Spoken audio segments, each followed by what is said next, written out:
In this video, let us discuss about vegetative propagation. Vegetative propagation is formation of new plants from the vegetative parts of plant like leaves, roots, stem, buds, etc. It is a type of asexual mode of reproduction as there is no fusion of gametes, meiosis is absent, and origin is uniparental. Vegetative reproduction is of two types. One is natural, another one is artificial.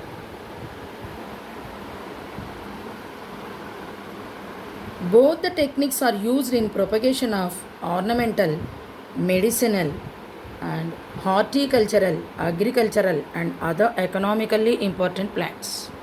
Let us see natural method of vegetative propagation.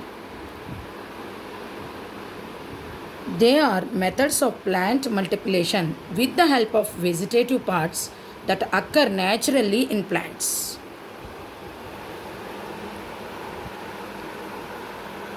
Vegetative propagation occurs through leaves like bryophyllum, through stem like a potato and ginger,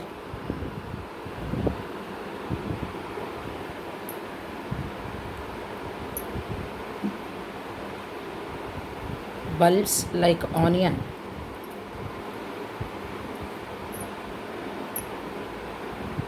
It occurs also through roots. Roots of some plants develop adventitious buds which grow to form new plants. Example, sweet potato, carrot, beetroot, radish, etc. This is bryophyllum plant. The leaves bear buds in the marginal notches. As the leaf comes in contact with the soil, the buds sprout to form a new plant. Rhizome is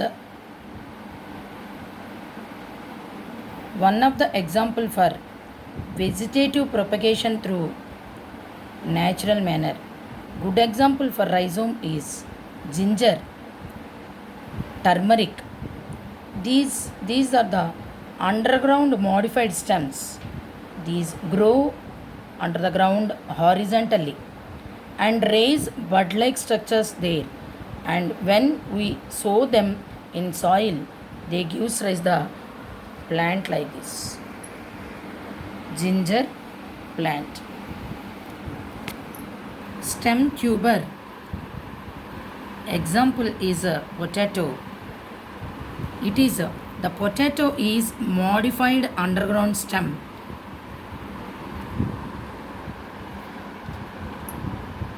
Observe a potato tuber.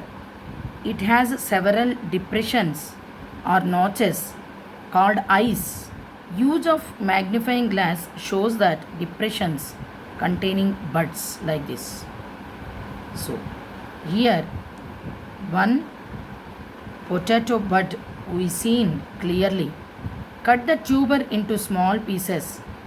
Some of the bud detach from the tuber potato and sow in another pot. We get new baby plant and grow into an adult. So the tuber is example for stem propagation. Potato. Onion is a bulb which gives rise the baby plantlets. From the stem of onion, it gives rise new leaves and baby plantlets. This is the onion is example for bulb. Vegetative propagation has so many advantages. Seedless plants by vegetative propagation we easily multiply their number Seeds and fruits are of these vegetative propagating plants are uniform quality, size, taste, and aroma. Vegetative propagation gives a genetically uniform population. Good qualities of variety can be maintained